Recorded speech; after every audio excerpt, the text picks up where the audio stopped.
Kisah sejarah dalam berbagai versi tak lepas dari kepentingan politik dan kaum kolonial.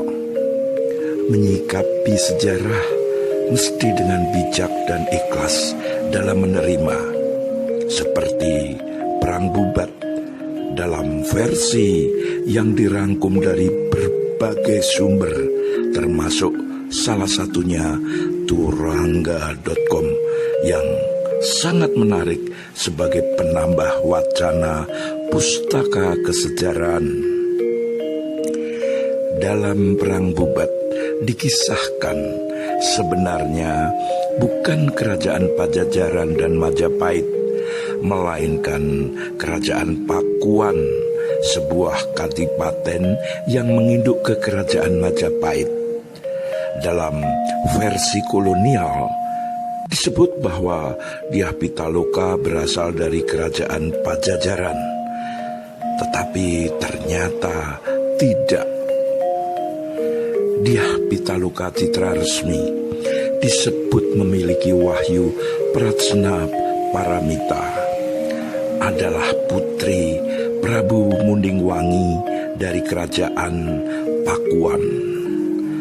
Wahyu Pratsna Paramita adalah wahyu tertinggi untuk kaum perempuan, sebagaimana yang dimiliki oleh Ken Dedes. Ayah Dyah Pitaloka, Prabu Mundingwangi, berniat mengkudeta Majapahit saat mengirim putrinya bertemu Hayam Wuruk, namun disertai gelar pasukan karena ia mengincar tahta, sebab putrinya Dyah Pitaloka mempunyai kesaktian yang lebih tinggi dari Mahaprabu Hayam Wuruk. Juga pusaka jagat Kyai Pleret ada di tangan Prabu Mundingwangi yang di era sebelumnya dibawa oleh Prabu Siung Wanara.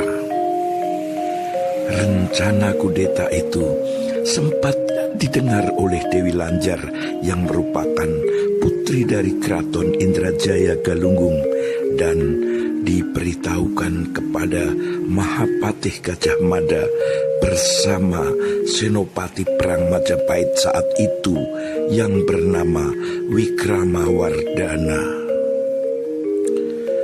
Saat itu pasukan ekspedisi Amuktipalapa membuat markas di daerah Bojonegoro, dan pada saat pasukan besar Pakuan tiba di daerah sana, justru merekalah yang menghunus pedang duluan.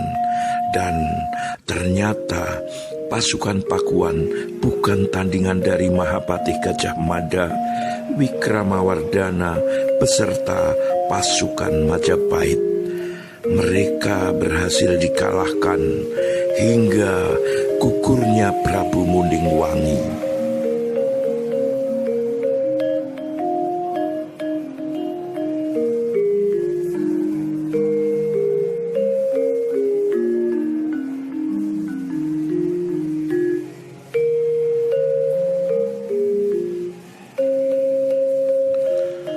Tinggallah Dyah Pitaloka yang setelah berhadapan dengan Mahapatih Gajah Mada yang ketitisan wahyu swastika, sehingga dibukakan semua kesalahan dan niat dari ayahandanya Prabu Mundingwangi.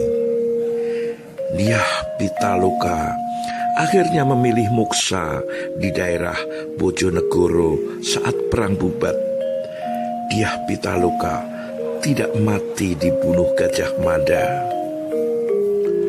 Mahaprabu Hayam Wuruk yang tidak mengetahui peristiwa itu, setelah tahu bahwa Dyah Pitaloka sudah tidak ada dan semua pasukan Pakuan terbunuh, tanpa menanyakan awal sebabnya, kemudian mengusir Mahapatih Gajah Mada, memarahi Dewi Lanjar, sehingga karena kecewanya Dewi Lanjar kemudian juga memilih muksa. Dan mengakibatkan Wikramawardhana yang mengetahui semua duduk perkaranya kemudian bersama pasukan Amuktipalapa Majapahit memilih untuk memisahkan diri dari Majapahit sebagai bentuk protesnya kepada Mahaprabu Hayam Wuruk. Maka kemudian Wikramawardhana atau Minak Jingga mendirikan keraton tandingan Majapahit Wetan di timur Pulau Jawa. Seluruh keratonnya dicat warna merah sehingga dikenal dengan nama Balai Bangbangan atau lebih populer dengan Blambangan. Setelah itu di Kadipaten Pakuan untuk menggantikan tampuk pimpinan yang hilang, maka adik dari Dyah Pitaloka yang kemudian naik tahta setelah diruat oleh Mahapatih karena sebuah kesalahan. Adik Dyah Pitaloka bernama Dewa Niskala. Peristiwa itu dikenal dengan nama Niskala Wastu Kencana. Dalam bahasa Sanskerta, Wastu berarti bertahta atau dinobatkan, dan Kencana berarti emas atau raja yang bercahaya. Kejadian Perang Bubat hanya sebuah nota kecil dalam sejarah panjang kerajaan Majapahit, dan semua ada peran serta ganjarannya sesuai dengan perilaku masing-masing. Kehidupan berjalan terus, dan Kadipaten Pakuan saat itu dan setelah itu tetap merupakan bagian dari Nusantara di bawah kerajaan induk Majapahit.